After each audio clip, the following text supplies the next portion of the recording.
Number three, up next is going to be marketing.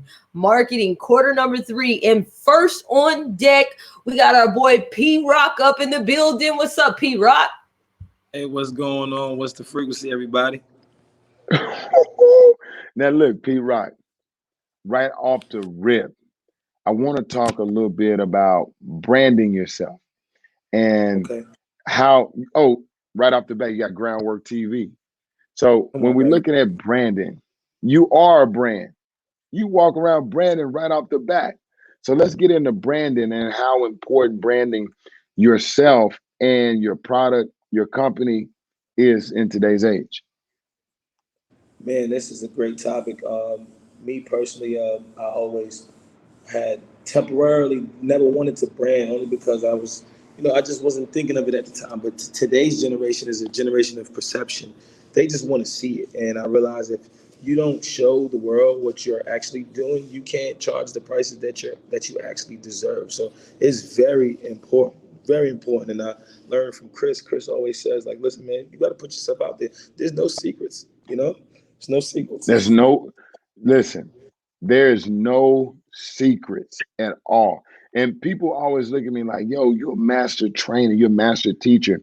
I'm gonna share everything with you. If I'm a master and I've mastered it, my job is to educate, equip, and excel the next generation so that they can pass me up.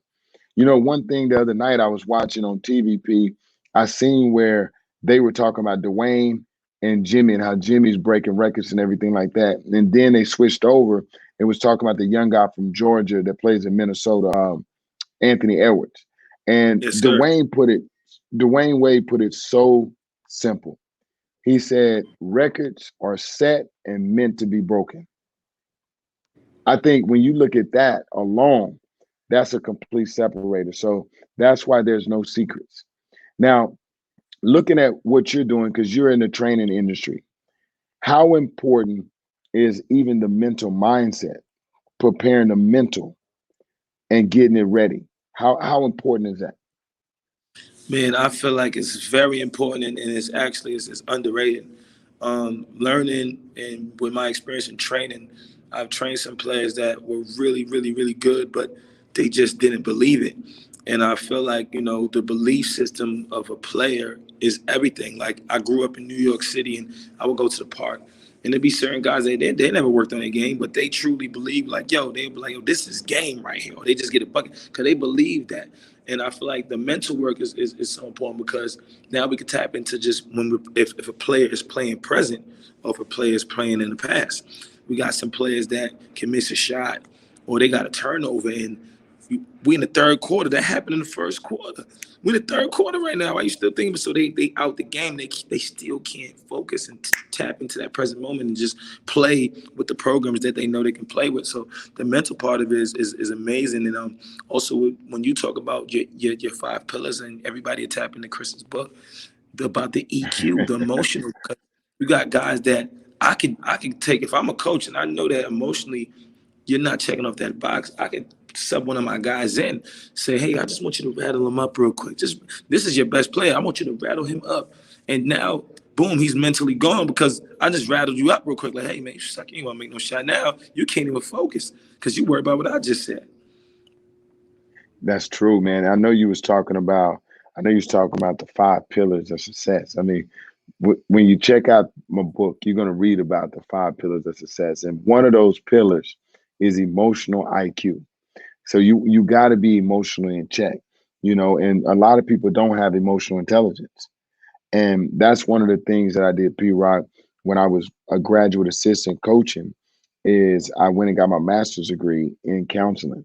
And the reason why I got it, because I realized there was a disconnect between our coaches and players. And if you guys can refer back to Darnell Jackson that was up earlier, he was talking about he had some disconnects going in his life. And the more he was able to address the disconnects, the more successful that he was able to be, right? So you need mentorship. You need adults around you that can help you and guide you and mentor you. That pillar is so important. And then the IQ part, just the understanding of assertion, aggression, intrapersonal skills. These are things that people can learn. I know people say you're a natural born leader. I believe leadership is taught, and it's the way you see yourself. And it's so important the way you see yourself on the outside, your mirror image, and the frequencies that you're taking in. Okay, P-Rok, we got a good question for you. Shout out to John Young. Okay, yo, P, what's some sacrifices you had to make while pursuing your dream? Well, right off the back, I feel like one of the biggest sacrifices I had to make wasn't a sacrifice. See, that's a cliche, right? Because I feel like in order for me to get to these destinations or to get to these levels or these stages, this stuff had to be done. So is it really a sacrifice? But just, little things that people take for granted, going to bed on time, showing up. You see what I'm saying? Just showing up. One thing I always talk about was back in high school, I had to take 4 trains. I remember taking 4 trains to school, 2 hour commutes. I had some long afternoons, man. So it was That four was a trains. sacrifice. In order for me to make it, I had to go to Brooklyn. I lived in Queens. I had to go to Brooklyn where I looked on the rankings all the time. The dogs was in Brooklyn. I said, you know what? Let me take these train. And it was 4 hours, man. 4 trains, 2 hours, and sometimes a 5 hour day, man, just off transportation, man. So that was something that I feel like I P- did that. P-Rok, I know I don't want to cut you off, but I can't just let you make it on not sharing one of your sacrifices. Like when you first got to Atlanta, we spoke about it before about you being a security guard. This is something that people are not willing to do. And Oh I think man. it's so important. I think it's so important that you start with the groundwork. And that's what we talk about, right? Because like Chris Hine came on and he talked about sleeping on my couch for 6 months. That was his sacrifice to be underneath his mentor Mm-hmm. because I was paying him that. So you really got to tell your story. And we got to talk about that. And we got about 2 or 3 minutes to get that story out about how you are now one of the top developing trainers and teachers in Atlanta, Georgia, but you wasn't always there. So talk to me about that. Man, long story short, let's get to it. I finished playing college basketball. I told myself I'm going to give playing pro basketball a shot. Now, sometimes God in the universe wants to align you in your path, so He closes certain doors. So, in the midst of me figuring out that training was going to be that passion, that gift for me, I had to get a job. So I went from being praised and getting cheered for being on the team. This is something that people don't realize with athletes. The I went from being praised to now, oh, he's a security guard working 10-4, 12-hour shifts. I remember walking in that parking lot sometimes. That parking lot used to get hot. I remember I had to sleep. I remember I slept in the car, man. I would sleep in the car just to get to it, but I knew that it was not about where I'm at now. You see what I'm saying? People always think about, oh, as we know, it's not about where you're at now. It's where you're going. And where you are now is not where you have to end up. So I just had that goal and that vision. I said I was going to be an NBA trainer. I'm going to learn this game, be an NBA trainer. Fast forward, I moved to Miami. I was able to tap in with my boy Remy. Shout out to Remy. Through that, Shout out to Remy. fast forward, I was able to. I met you at a D Wade invitation. It was in the morning Yeah. time. I never forget.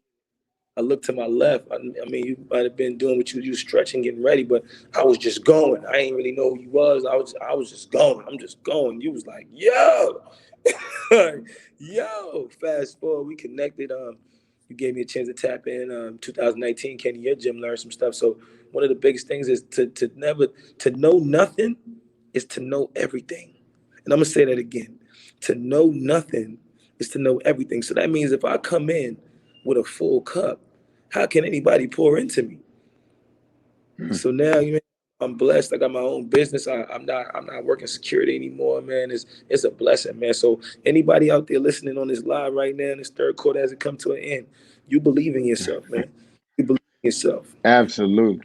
And P-Rok, you got to let them know you a Just Hoop ambassador. So we Oh repping man, together. You're part that of was the the icing team. on the cake, man. That was the icing on the cake, man. Me and Chris said, you know what? We talk so much. We got so many mutual ideas. We might as well just bring it together for real. So I'm now Just Hoop ambassador, and if you're gonna hoop, just hoop, man. That's all I'm gonna say, man.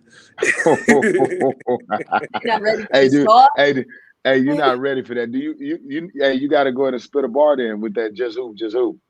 I mean, just saying, if you're gonna hoop, just hoop. Hey, If you're gonna play, then don't play. No. If you're gonna shoot, then shoot. Man, clock ticking. I ain't got all day, man. Third quarter, stop playing with me, man. Hey, He hey, came with listen, the P-Rok, bar.